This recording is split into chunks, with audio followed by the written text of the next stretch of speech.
Wrestling Podcast. And his name is John Cena. I will let Sasha David one forever. Oh man, And Sasha David. Nakamura, Sami Zayn forever. Yeah. Oh man. Yeah, it's like... Yeah. Yeah, Nakamura Sami Zayn was great. Yeah. It was amazing. Yeah. It was amazing. Speaking of amazing, Woo!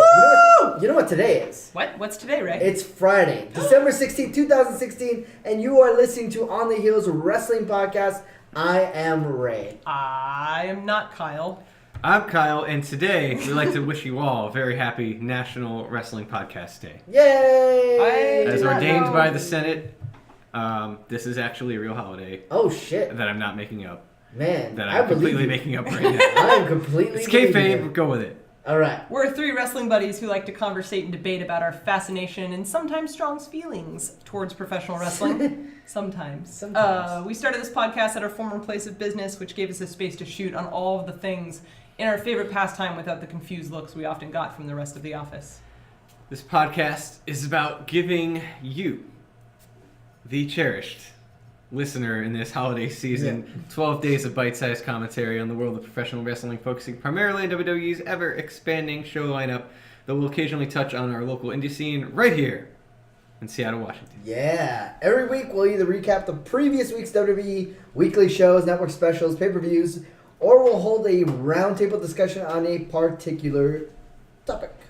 This week we're going to talk about some of the latest happenings on WWE as we head into the worst pay-per-view name of all time. Roadblock, end of the line. Notice that now all the pay-per-views have a subtitle. It's so dumb! Yeah. Why? Why the fuck do you need a subtitle for your pay-per-view? Survivor Series, fantasy meets reality. Did they really say Yeah, that? yeah. Every single time they said Survivor Series. Roadblock, colon, But this one is in the fucking, end like... of the line. No, the other This one one's was in the copy. Yeah, the other That one wasn't... No, I refuse. I refuse Look to at believe it. I want to talk about things that aren't dumb. Let's talk about NXT. Oh They should just God! bring back the In Your House thing. Oh, I at loved this In Your rate. House. In your house. But the set was so good. It was Yeah, so it was a stupid house. suburban house. It was a Yeah. house. So this happened now a while ago, but we Well- never got a chance to actually talk about it and just rave about. We basically just said, hey, the revival was awesome. Okay, we talked about NXT. Let's go on. So, like, Rival, we will talk about that for sure. Yeah, But for sure. we have to start off talking about the ridiculous, crazy, glorious entrance of Bobby Roode with Oh my the God, good 80-person choir Yeah. singing the glorious song. It was dope. It Was was like I fucking feel like ridiculous. every time he does an entrance, like it gets bigger. Yeah, no, like he is reaching, I was saying to Brittany, he's Baby H now. Triple H status with his entrances. Baby H. And then Baby Dillinger is kind of almost relegated to like Daniel Bryan status because he just comes in like the equivalent of a fucking t-shirt. Right, like, and So- he comes in with this like giant glowing collar, Yeah. and he's like, just like the arms shooting up Yep. with like eyes exploding with excitement, and it's totally just undercut by how awesome Baby H is. Yes. But Makes no, sense. like I don't even remember the match. I only remember the entrance, but I'm okay with that. Well, the match, which was, a competent match, gets upstaged by the entrance. Right? Yeah, it was. So- Yeah, it was totally a good match. They're kind of playing. They're literally. He is now the Dolph Ziggler of NXT. Storyline wise, like the shows after. Wait, which one? The perfect Ty 10. Dillinger? Ty Dillinger. Yeah. So I don't know. I think the Daniel Bryan one's better. yeah. I'd say Ty Dillinger is now the new Tyler Breeze. Oh, jeez. No, I mean like, well, in real, He gets booked with really awesome names, Yes. and he's booked to lose. yeah, for Okay, sure. all right. No, Oh, but is that what you mean by Ziggler then? the Ziggler thing is more storyline wise. Actuality, yes, you are okay. right on the money. Okay. So- Because they're doing the whole I don't know if I belong here anymore. Oh, okay, They're yeah. doing that right now in Lovable the loser. show. Okay. Whatever. Lovable loser who also will steal your wife occasionally, but not all the time. Right. Yes. That guy. Sweet.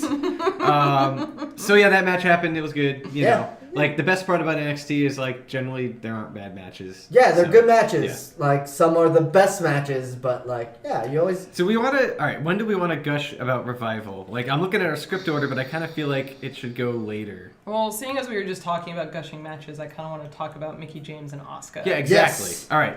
I am stoked. I didn't necessarily enjoy this as much. Oh, really? Really? I like the idea of her coming back at a time when she could wrestle against competent female wrestlers. Yes. She That was I one like. of the few, like that angle where she was like the stalker of Trish way Yes, back in the day. it was so good. It was pretty cool. She was and, great. like, you could tell there was like 3 that could wrestle, and then there was like Candice Michelle who fucking was worthless, right? Yeah, it kind of sucks because for Mickie James, like, she came at the tail end of Lita and Trish. Yeah. So, like... So she kind of got screwed. Yeah, so she had, like, a really great rivalry with Trish, and then Trish retired. Yeah. So then it was like, okay, I'm by myself during the era of John Cena, like... Yeah. 2000, the part And where then they nobody watched. ran her out of town by basically like making like CM Punk style skinny fat jokes as like her final angle when Yeah, she went to the that's Indies. it was Yeah. really bad. Because she Oh. wasn't, like looking like Stacy Keibler or something, right? Okay, so I did not like this match because remember back when Joe and Nakamura had their first match and it was deliberately very slow because of their 2 styles? I felt like Mickie James and Asuka was deliberately slow, but in a way that they couldn't pull off. Yeah. Like they decided we're gonna have this as a slow-paced match, Yeah. Yep. and it just didn't work for me. Right. I read like a lot of different. I was like skimming like the thing I do now is check out what other people are saying. So I was looking at these other reviews and someone said like could have cut this match in half. Yeah. And I was like, I think easily. all right. I think it became very clear that Mickie James is, while she's a competent wrestler, she's a wrestler from a different era. Whereas you have someone like Asuka, who's trained in the Indies, has been in NXT for a bit, That's top fair. of her game, and you have these 2 people kind of meeting together. I don't know how long Mickie James has been working with NXT at the Performance Center, Right. but I definitely saw a difference in this is what women's wrestling used to be, this is what it is now, and we're going to kind of meld those 2 together. Yeah, it's got to be tough for her. Like, it must have been bittersweet, too, because she's like, hey, I can finally come back and actually wrestle against, like, competent other wrestlers. But then you find, like, oh, like, I was, It's like, too the late. one-eyed person in the land of the blind before. Like, I Right. could do a couple moves, and that was off the charts. Now, that's not good enough, There's right? a reason that Sasha and Charlotte are so good. Yeah. Is because they both kind of bring it to that new level. Yeah. Whereas Right. you end up having the same problem, like we were saying, like who is Asuka going to fight? It's like, well, they're finding people for her to fight. The problem is that they need the new people, and I'm Right. hearing things that they're signing a lot of really new, Yeah, they have interesting to. women, Yeah. and they kind of have to. But I'm happy with the names that I'm hearing. So Yeah, I mean, like, that's the thing, too, is, like, if Mickie Yeah. James would have came and fought, like, let's say, a Charlotte, a Sasha, or even more along the lines of, like, a Bailey or Becky Lynch. Actually, it would have been great. Her versus Becky Lynch probably be a bomb freaking match. Mickie James or Asuka? Mickie James. Okay. Mickie James versus Becky Lynch, because Okay. their styles are actually really similar. Yeah, there could be I can that. see I mean, that. Asuka's pretty unique. There's also the part Yeah. that kind of like what Brittany's saying, like, I think if she just had some more time and they didn't announce it and then it was like this I mean, it would have got leaked, but whatever. Yeah. Like, because she had the ability back then, she probably could have ramped up real quick. Yeah. Right? So. Yeah, I think Asuka's. I think goes back to what you said. Like, Asuka is unique, Yeah. and like you have to be like at another level. To Like, really... they at least entrusted her to come in and handle their champion and not fuck it up and put on a decent match. Yeah, so for that's sure. like a big statement. Okay. Revival, do we want to gush about them now or Joe? Yes, let's just. Yeah, let's just do Because it. you're gonna keep asking. Yeah. Yeah, that's true. Can I do it now? I mean, they're the best. They are. They are like, now no longer the champs. Yeah. But they know how to put on a fucking match. Like anyone's like they've just been the best tag team.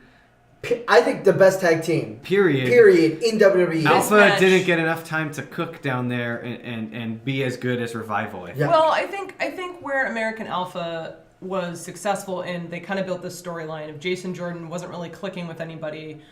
Chad Gable came in, everybody friggin' loved him. Yeah. They paired the 2 together. There was this amazing chemistry, and it just worked, and they went off.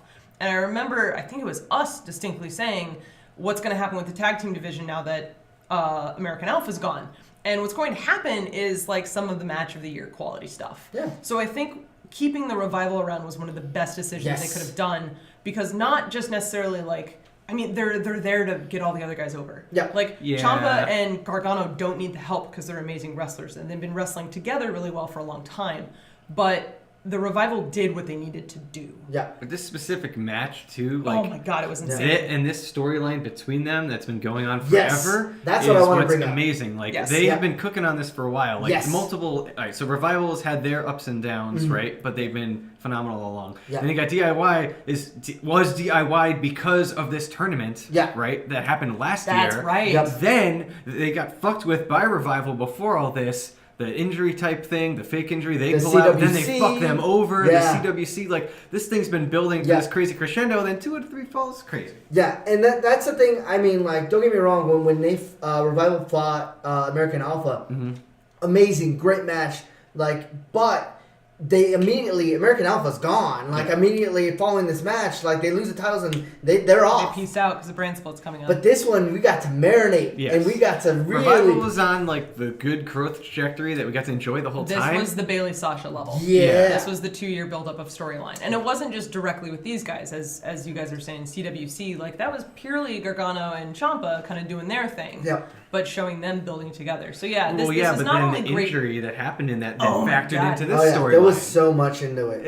And then there was just so good. constant false finishes. Yeah. Like oh my God. Like everything about this, the storyline, the wrestling, the crowd, like this is one of those melding of all of the great things I love about wrestling. So we used to say or speculate about, I don't know, 6 months ago, whatever, the summer, when the major rash of promotions happened, like we kind of were a little sad because we weren't seeing them headlining NXT anymore, and we were worried how would they be handled in WWE, each individual, absolutely. either tag team or champion, right? Right. And now I feel like I'm getting to that point with this current crop of NXT where it's like, I kind of want them to stay. Yeah. I don't want them to go and disappear like these other teams, right? Like I don't think about Neville or the Vaudevillains anymore. Yeah. They're fucking deleted. Yeah, there's some that translate well and there's some that don't. Right. And But Triple H has even said that. Yeah. Some people are going to move up to the main roster, and they're not going to be the top guy just because some gimmicks work and some don't. Yeah. It's a difference between a hardcore fan base that is subscribed to the network versus Joe Schmo who just subscribes to USA Network. Yeah. The other thing that we've brought up a bunch in previous like comparisons, especially when they do the NXT and WWE pay-per-view weekends, is that generally the NXT show outshines the WWE show. Yep. And I think this was yet another instance of that, where like they knew the crowd they were going to have, booked it appropriately, did all the right things for that match, and fucking killed it. And then the very next night, you had people... there were some amazingly technical matches where people just didn't care, you know? Like, I think I read one other thing, and it reminded me, because I was like, oh yeah, that's right, like the Kendrick match from Survivor Series. Yeah. Those guys are like fucking, doing all these different aerial matches, and people are like taking a pee break. Yeah. Right? Whereas the night before, if that was an That's NXT the level match. that we've hit. Yeah. And the way they said it was like, look at this, there's some basic ass match that people were losing their damn minds about in the NXT one. I think it might have been the Glorious versus Perfect 10 match. Yeah. And they're like, you know what? Pretty standard match. But because it's in that framework, booked that way, with all that... With those entrances. People just are loving works. it. They're like, yeah, he put him in a quarter, yeah. So. Okay, Joe Nakamura. Awesome as usual. What I love about this rivalry is that this is now, in terms of singles competition, the longest rivalry in the championship frame for NXT. Is it? Yes. Balor and Joe? Yes. It's Really? already been longer. Because that felt like fucking ever. Joe- This one feels like forever. I mean, honestly, it's been- great, it's but I'm been kind of 6 tired months. of it. Yeah. Oh, damn. Yeah. Okay. You know it's not going to end. Yeah, and So- Joe Nakamura, awesome match. Joe wins and becomes now the first Two-time. two-time NXT champion. Which is awesome. The following week, they go to Japan, and Nakamura becomes the second two-time NXT champion. So they're going to Australia. This is going to go for a while. Yeah.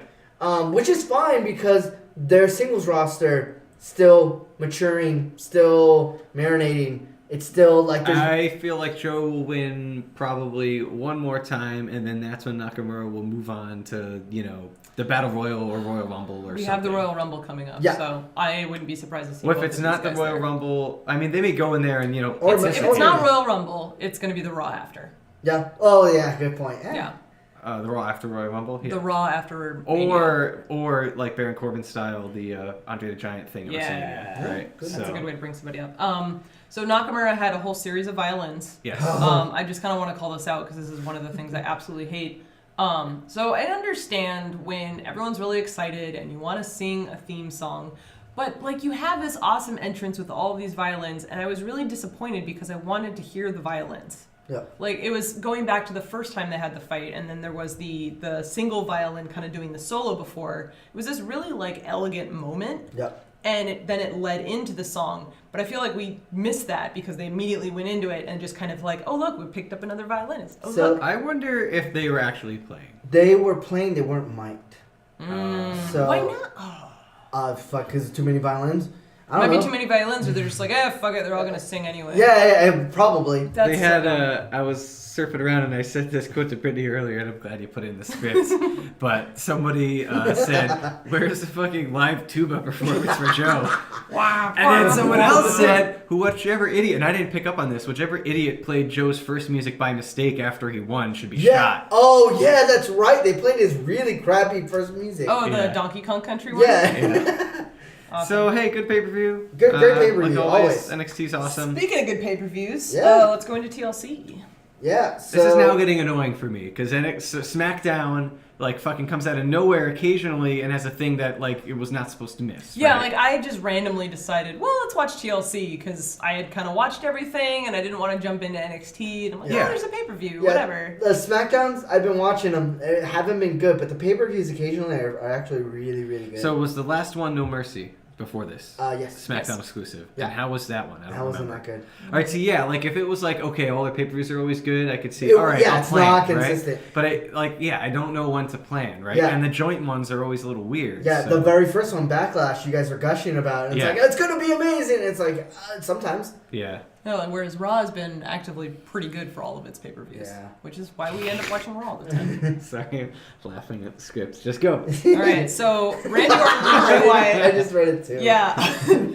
So Randy Orton and Bray Wyatt have an awesome match with the former tag team champions. Yeah. And now Randy Orton and Bray Wyatt are the tag team champions. I was very shocked at this. I was actually kind of shocked because I thought this was maybe like a one-off thing that they were just throwing Orton in until Yeah, he came up with something new, and apparently this is a thing. Also, Luke Harper was used as the belt rack and is now just a valet. So, here's what I think that was trying to signify. Hey, there's gender equality, right? Luke Harper is not attractive by any means. That. But also, I think they're gonna do the Freebirds, Freebird rule. I think Kind that of like was. what they did with New Day. Yeah, I think that's what they were trying to signify. Is That like, makes sense. We're all the tag team All champions. three of us are the tag team champions. Okay. I'd like to see that get like rejected in a future storyline, like not for theirs, but then also have one that's accepted and just have it be classic wrestling, like not explained at all. It's like, well, those guys can pull it off and fuck off, right? Yeah. Alexa Bliss versus Becky Lynch. It's actually hard to say real fast. It is hard to say real fast. It also this match was. The answer to the question I heard. For exactly that reason. So watching this pay-per-view was really fun if you have an Amazon Echo, who basically just kept telling me that I couldn't find the answer to this question. And the question was, can she actually win this? I'm going to try and... Hold on, I got to pause this fucking thing. You can say Miss Bliss. Oh man. Brittany's now getting No, up we are- to turn off the Alexa. Yeah, no, we are keeping this shit. I am not editing anything. No, never edit anything. All right, we're good now. I shut her up. So I was kind of thinking back to just Alexa in NXT, and she was this awesome little cheerleader girl with sparkles, and then she went heel, and it was great because you never really see women go heel to their whole color set changes. Now they have like a posse and all this stuff. Yeah. I think Alexa had maybe one match for the title in all of NXT. Yeah, that's true. And now she's the SmackDown Women's Champ.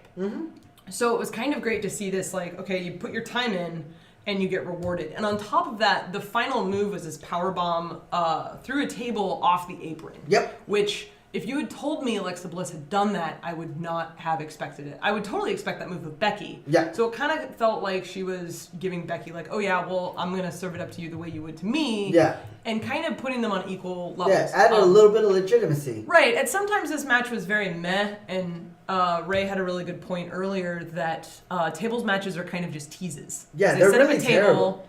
and nobody goes through it. Yeah. And they yeah. set up another table, okay, nobody goes through it. In comparison to like chair matches or ladder matches or TLC matches where it's just like all the time, all the Yeah, time. see, there's a everybody- lot of stuff, so it evens it out, right? Yeah. The table is usually better used, like, in a no rules match where it might happen. But Right. when it's like explicitly called out in some way, or you know what's going to happen, yeah, that's where it gets to that, right? It's just like, oh my Yeah. god, stop teasing, stop teasing. Yeah. Whereas it works like, there was a Dean Ambrose, Kevin Owens table match a while back, which was awesome. Yeah. I And I generally think it can- prefer when the stock is limited too. When Right. they like the most recent trend where they just have them out as like kind Like of a part of the bajillion set. tables. It's like, Yeah. So another thing with this is that this was the first ever women's table match. Correct. Also in this show, there was a no DQ match with Nikki and Carmella. So it's not just like we're seeing just with Raw. We're seeing all of the women. How did that match go? I mean, I fast forwarded through it because I don't like Nikki Bella or Carmella. Right, but Nikki. So before all the women's revolution stuff happened, she was like trying to get better. Yeah. Carmella is like weirdly like in this different ground where like her character is almost like a throwback to the Divas era, but we know she can wrestle. Yes. So I wondered with this feud, like which way did they go? Nikki Bella is clearly the better wrestler. Okay, cool. Yeah. So that means she's From still. what I was I've worried seen, the handful of SmackDown that I watched, Nikki Bella is the superior wrestler. You could see the concern that they'd be tempted to go back to that Divas style, right? And so. And also that's kind of what they're arguing, right? They're basically both like, I'm the ultimate bitch, like, which is a stupid storyline. Nikki Bella, when she like really puts the effort, Nikki Bella and who's the girl with all the lights and the Naomi. So like there was this point where they were both like actively trying. It was right when like the brand split happened. Yeah. And they were both for about like 2 months. Well, everybody was trying to vie for the top spot because it was very clear SmackDown didn't have one. Yeah. Because Raw was going to be Sasha, Charlotte. It's like who's going to be the top at SmackDown? Yeah. After that first 2 months, like you can tell the level of effort for both of them had dropped or became inconsistent. Naomi is also out with an injury. Yeah, no, but even before that, she was on as recently as Survivor Series. Though. That's true. Yeah, that's true. But yeah, it wasn't that great of a match. Yeah. Okay, so main event. Main event. Dean Oh man, Ambrose, AJ Styles. Like holy shit! it was great. It was amazing. Particularly the two spots where they set up the chairs in the 4, and then Dean Ambrose flips AJ Styles underneath himself onto the chairs. Basically does like a suplex to powerbomb. Yeah, and then AJ gets up. He's got like a hole torn in his tights. Yeah. Literally working his ass off in this match. And then later, there's the one where he does off the top rope, the 450 splash, onto the table. Yes. Which is just an athletic feat in and of itself. Yeah, there's a lot of things that terrify me about that move, and I don't want anyone else to ever do that move ever. I think this is one of those things that, like, if I could just get a gif of AJ Styles doing that move into a table, anytime someone tells me wrestling is fake, right? Yeah. I'm gonna send him that and go, can you do this? Yeah. Do you know anyone who could do this physically? Yeah, because I mean, doing a 450 splash in general, like you do the rotation, and then when you hit, you stop. Right. Because you have landed. Gravity has taken over, and you were just done. Doing it onto a table, and especially a table that's on the outside, you're still going. With a dude on it. With a dude on it, you should still be going. So you should end up like spiking yourself when doing this move. Like you should land on the top of your head. This is an amazing amount of control. Yeah, and he like literally stops on a dime. Yeah. It was awesome. I don't know if they practiced that or what the hell happened, but that was just like... I mean, those two moments in the match, right? And then you have the whole James Ellsworth thing, which I'm like, whatever. I don't care. Like, those two moments made watching this whole pay-per-view... Absolutely worth it. Good for me. Yeah. So how do you approach SmackDown viewership going forward, right? Do you just wait to see the cool clips? Like, it's tough, right? Because also it, and unfortunately for it in a way, like you generally don't get SmackDown spoilers that much, right? There's so no like for drama. someone like me who's like, I'd love to watch a great match. I didn't watch this one. I was too, busy like having Sunday night, and like I watched football that night and was like, oh shit, there's also pay-per-view. I won't go into specifics, but Yeah.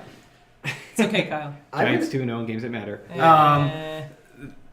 What do you do, right? Like, I'm interested in watching good wrestling, but I don't want it. I feel like the next SmackDown pay-per-view I watch, I'll be like slowly let down, right? I'm gonna say something I never thought I would say, like from 10 years ago. Huh? No. I'm gonna say you should watch SmackDown when John Cena is on. I totally agree with that statement. Yeah. He's coming back. Yeah, because I've seen all anytime the John ads. Cena's on, He's done filming a movie. Yep. Yeah. I'm like, it's so funny. Like these days, I'm such a John Cena fan, and it's so weird And to it's say that so now. funny because it's like that turn basically happened when he got the U.S. U.S. title, the U.S. Open And Challenge. all of a sudden, John Cena became like this amazing guy that I'm excited to see on TV. And I think, honestly, that's what's missing from SmackDown took him right now. away a They little took bit. him away. They Yeah. took him away too early. No, but just in general, I mean, like, once they started reducing his role a little, and coupled with him like continuing to try as hard, it made you like value the Cena moments more. It right? did. And it all started with the U.S. title thing, right? Yeah. They're like slowly basically turning him into a part-timer where when he's there you get really excited. They are really correcting the mistakes that were made with Hulk Hogan. Yeah. Where like Hulk Hogan kept winning and just We'll kept see though how going. this goes long term. Basically, like, so our next episode, not for spoilers, but whatever, it will be reviewing the year in review, sort of. Yeah. And when we talk about things or best moments, I'm sure we'll talk about the brand split a little bit. I have, some thoughts on that one. Yeah. Because, I mean, now there's some nuggets in Smackdown that if you're a Raw only viewer, Yeah. right? Yeah. Yeah, So- for sure. Speaking of Raw. Yeah, let's talk about Oh, it. shit. So following, this last 2 weeks ago. 12, Yeah, we got 2 weeks of Raw. There's Yeah. lots of history making. Yeah. Hold on, can I say the terrible pun? Go ahead. You go from working their ass off, AJ, to dead ass, Enzo and Lana. The worst. Oh, this is great because that kind of falls in line with what we're talking about with this. 'cause Exactly. This whole Just thing as was cringeworthy. terrible. Yeah, Enzo and Lana, they do like a gimmick where it's basically like Lana might cheat on her husband. Right, because her and Rusev kind of planned this whole like, oh, we're fighting, haha, and she takes off her wedding ring and throws it at him, blah, blah, blah. And then Enzo starts flirting because he's, I don't know, he is incapable of thinking without anything besides his penis. And then eventually goes to the hotel room and there's this whole thing. It turns out, Rusev's got you, haha, you get your ass beat. The problem with this is that they're basically trying to push Enzo as a heel. Yeah. That he's... It's what they did with Roman. Like, with Roman Exactly. and Rusev. It's like a face would not try to cheat on someone else's. Yeah. Like, it's bad. And on top of that, it's cringeworthy. Yeah, Yeah. Why are you having the face drive the storyline? The heel does something bad and the face corrects it. I would feel like love there's for Rusev one- to be driving this. Like one writer left from like the Attitude Era that still writes these same storylines, Yeah. and like every once in a while they throw him a bone so like he won't quit, and like it just continues to be Lana involved because they don't know how to like handle her. I have right? only like two more years and I get my pension. Right. It's like, Lana's really the only girl on a roster who's specifically there as a valet. Valet. Yeah. So that's really, like, if you were to put any woman in the storyline, it has to be her. Yeah. So And I just- guess yeah. like silver lining on all that, hey, it's now reached a point where it is so foreign to have just an eye candy valet that they don't know how to do it well. Shit. Ah, Right? wow. Because damn. all the other women on the roster serve a functional purpose of wrestling. I Holy right? suddenly shit, feel a lot Kyle. better about this Yeah. whole thing. Thank you, Yeah, Kyle. like, because that's what it is. Now they just don't basically have a reason for her. Like, she's better used in WWE Studios movies than fucking being on air. Speaking of Still gotta watch that Edgelana movie. Oh, yeah. Oh my god, we do. We do. For sure. We do. Speaking of the women wrestlers, Sasha and Charlotte keep making history. Keep making history. Groundhog Day. But I will say this: they're gonna do an Iron Women match. That's great. But the thing that they didn't mention, which is great that they didn't mention, they main evented Raw, Oh yeah. and they didn't mention it. Ray has to say it, and I don't have to. This is pretty great. Yeah, that's awesome. That's fantastic. Yeah, it's like the last time it's they a did normal it. thing now. Right. This is like the third time they've done it now, Yeah. right? Yeah. Yeah. So it's just totally possible. And on top of that, they not only did they main event Raw, like Charlotte ended up closing Raw with a segment about punching her dad in the face. Like, how many times does Raw actually end on a storyline segment? When was the last time it ended on a segment involving women? Like, that is insane. It That becomes this fully normal when we stop bringing up that it happened. is, which Yeah, I'm yeah. hoping Right. will be very soon Yeah. because this is just still very, very exciting. Three or It's four. still It's new. the third, It's still fourth new, time. It's yeah. still new and it's awesome. Like, yeah. It's good. We're also continuing to see. We touched on it a little bit last time, I think. More envy from the rest of the backstage 'cause crew about this. There So was a tweet from Nia Jax that just had a clip of Bill Murray like, it's Groundhog Day. Again. Yeah. And I'm like, oh, yeah, no, I would definitely be feeling that right now. Well, I mean, there's two veins of thought here. There's one that they were gonna start. The last match was supposed to be the last one between them, and Charlotte was gonna go feud with Bailey, and Sasha was gonna go feud with Nia Jax. And they gave us those hooks too. It's Yeah. not like they just said it and then circumstances. Like Bailey was on the post show saying stuff. Yeah, right? they were like setting building it up. But the matches are fucking really good. Like, that's the thing is, like, it keeps working. Let's just keep going. You gotta applaud that, right? Yeah. If it works, go with it. But I've also heard that like they're a huge ratings draw. yeah. Oh, I believe it. And Yeah. who knows what their merch sales are like, right? And at the end of the day, this is a business, and you kind of have to factor all of that in. It's not just a matter of like, because there's a lot of good wrestlers on the roster. Yeah. Which ones are bringing in the money? I didn't see the wording this time. Did they say a women's Iron Man match or Iron Woman match? Iron Woman match. Good, Did they because call the it first Iron time, first time through in NXT, they kept calling it a women's Iron Man match, which is, Right, and then I think it was Bret Hart had said in an interview like, "Oh yeah, the Iron Woman match." And I'm like, Yeah. "Fuck yeah, Bret Hart." Yeah. he gets it. New Day, Oh shit! Yeah. motherfucking New Day breaks the record Good for them. after Which is 20 awesome years. and well deserved. Yes. Yeah, And I also, think we talked about it. least kept secret because once they start talking about a record, generally They break the break it. record. Right, but I think this one was particularly good because they had the opening match with the Club and Cesaro and Sheamus, Yeah. Eurotrash, as we've Yeah. nicknamed them. Oh. They win it, and then there's this whole big party sequence where Stephanie gets sprayed with champagne in the face, and then they have to defend their titles again. So there's this moment of like, oh shit, they might not get it, and you go through this whole process like Yeah, once it was more in good. the episode, and I think that was really well done. Were they Both up of those against that matches were Roadblock? great, huh? Do we know who they're up against at Roadblock? I don't remember. Is Cesaro Sheamus? I don't remember. Maybe. I don't remember. I mean, now we are now officially in the window of someone who faces them next could beat them. Good, They've yeah. got what they wanted. The title, Yeah. It's you know what, like I was kind of like a little bit on the fence because I was like, oh, that's a long fucking record. That's It like is. that's not a small feat. And How I'm many days like, was it again? huh? It was 400 and 450 something? Yeah. 460? Snap. so Okay. it was a long. I Yeah. was like, but you know what, like It's longer For than almost- CM Punk's reign. Yep. for almost like 2 years, 2.5 or 1.5 years, like Well, because they were the champions before, too, and then they won it back, Yeah. I think, at Yeah. WrestleMania 31. yeah. So I feel like they've just held that show together during the pre-new era. Yes. And like Yeah, leaving, there was a time where they were the reason you would watch, Watch, yeah. generally, right? Yeah. And so they, being rewarded for which is great, but man, I want to touch on the Sami Zayn versus Mick Foley storyline. Yeah. So basically, Sami Zayn is asking for a rematch with Braun Strowman, and Mick Foley's like, no, I'm not going to give it to you. It's like, dude, what the fuck? Like, you're Mick Foley. You rolled off of Hell in a Cell. Like, Yeah. I want this match. You can't tell me I can't have this match. And it's one of those things that I really like about Sami Zayn because he's very good in emotional mic segments. yes. Absolutely fantastic.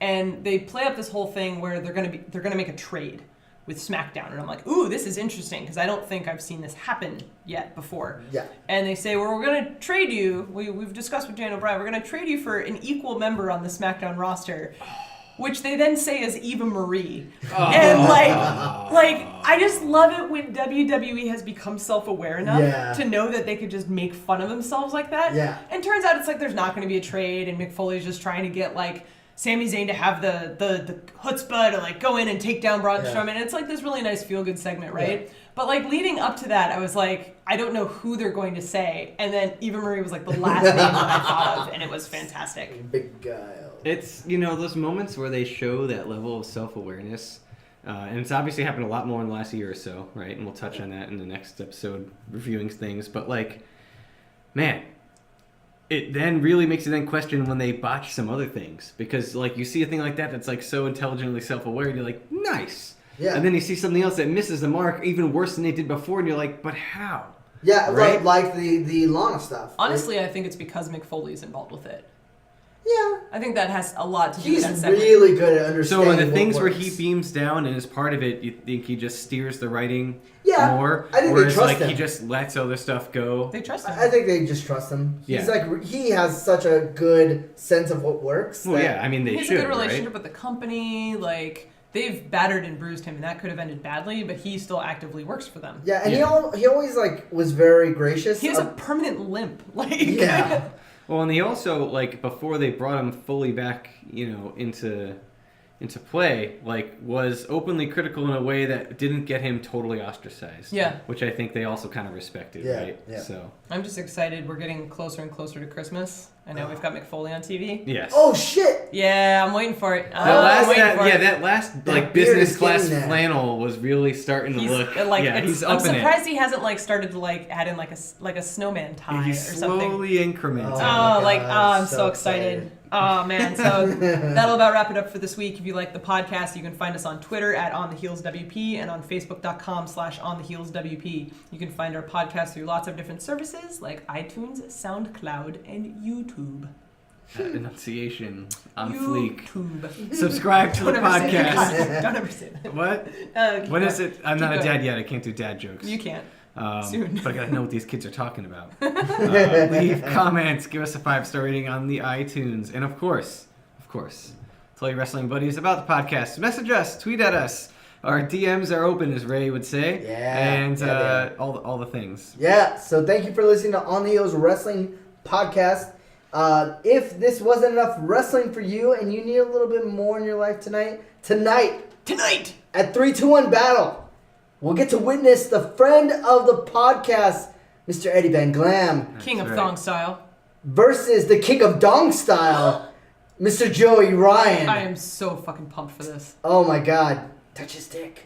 Reserve seating is already sold out. Holy shit. So show up early. Get in line. Plus, I hear there's going to be pictures with Santa before the show. I've heard this rumor. I really hope it's true. Oh my God. So next week, we'll actually, speaking of Santa, be taking a break for the holidays to hang out with our families. I'll try not to embarrass myself by talking about wrestling in front of my in-laws. I have no shame. Yeah, Ray doesn't have any shame. I pretend I have shame from time to time, and then I show hope, up on the internet crying. Some crazy distant aunt or whatever says to you that you look like someone she saw on Good Morning America that cried at a wrestling match. Oh my God. Okay, so then, after all of that, we'll ask ourselves the eternal question. So now, Cesaro has a move known as the Swiss 19, but can he say booyaka booyaka in 5 different languages? I believe it. I mean, like, that guy's got the talent. I don't think he can say it with, like, the confidence that he needs to. Like, how do you say that in French? He is Le a booyaka. wrestling Le version booyaka. of Le booyaka. James Bond, so of course he can. He's suave. Yeah. Yeah. He's debonair. He Yeah. can rip his own suit off his El body. booyaka. El El Booyah. I El know. Booyah. Weirdly specific. On the Heels Wrestling